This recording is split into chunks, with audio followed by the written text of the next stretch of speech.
واشنگتن پایتەختی وڵاتە هێزەکەی دنیا کۆنفرانسێکی دووڕۆژەی ڕێکخراوی UNPO بەڕێوە دەبات بۆ ئەو نەتەوە کەمینانەی دنیا کە لە نەتەوە یەکگرتووەکان دەنجیان نییە. لەم هۆڵە پەراوێزخستن و سڕینەوەی ئاینی و نەتەوەیی و مافخوراوی بابەتی وتوێژەکانە. ئیدی ئەندامەکانی 47 کۆمەڵەی گەلان کە لە ساڵی 1990ەوە دامەزراوە لە دەوری خەمێکی هاوبەش کۆبوونەتەوە. لێرە خاوەن ماڵیش واشنگتن دیسی ئەندامی ئەم ڕێکخراوەیە و ئەوانیش گازەندیان هەیە. دەتوانن تواناکانی ئەم ڕێکخراوە بەکاربهێنن و دەنگیان بگێنن بە کۆمەلگای نێودەوڵەتی وەکو نەتەوە یەکگرتووەکان و یەکێتی ئەوروپا. UNPO دەتوانێت دەنگی ئەمانە بگێنێتە گۆڕەپانە نێودەوڵەتیەکان. ئەوەش سوودی ڕێکخراوەکەیە بۆ ئەندامەکانی.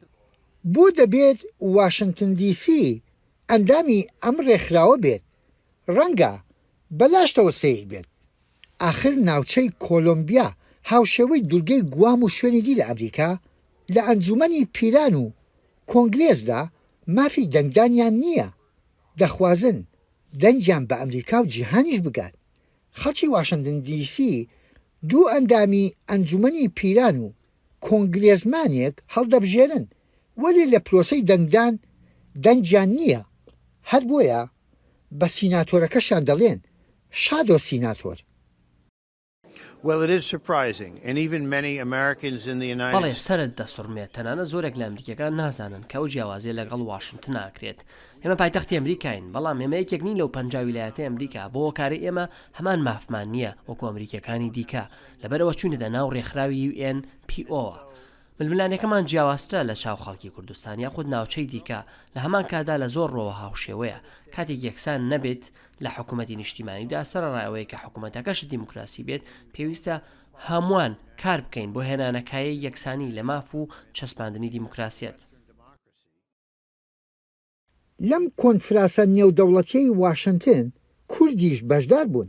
حزبی دیموکراتی کوردستانی ئێران ئەندامی UNPOیە.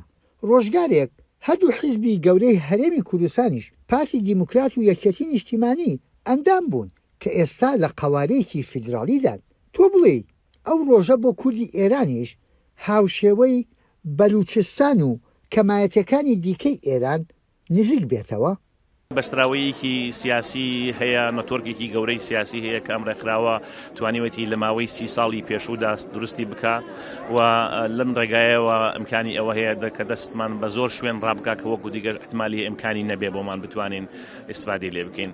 یەک مەوزوعی دیکەش هەیە ئەم ڕێکخراوە یەکێک لە ئەسڵەکانی مەسەلەی مافی چارەی خۆنووسینی نەتەوەکانە. مافی چارەی خۆنووسین دەتوانێت لە ئۆتۆنۆمیەوە بێ هەتاکو سەربەخۆیی پشتگیری ئەو نەتەوانە دەکات بۆی بگەن بە ئامانجەکانیان لەو ڕێگەیانەوە کە ئەمکانی بۆ هەیە.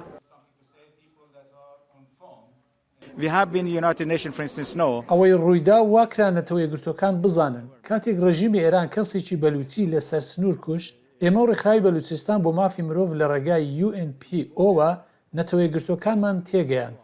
لەوێشەوە بەشی کەمایەتیەکان راپۆرتی لەو بارەوە دەرکرد. ئەوە یەکەم جار بوو لەسەر بەلوچستان راپۆرتێکی وەها هەبێت.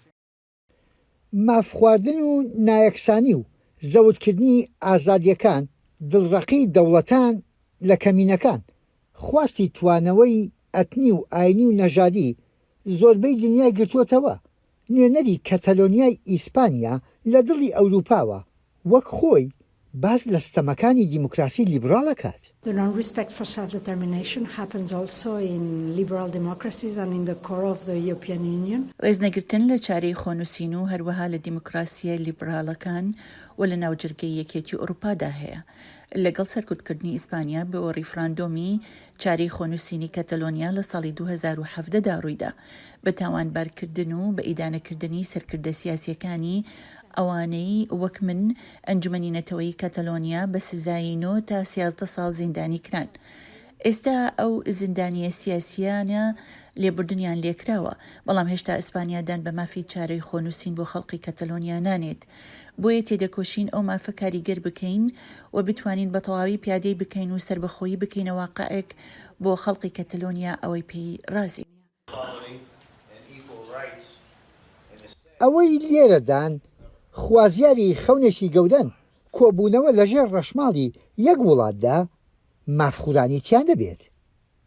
یحیا بەرزنجی دەنجی ئەمریکا، واشنگتن.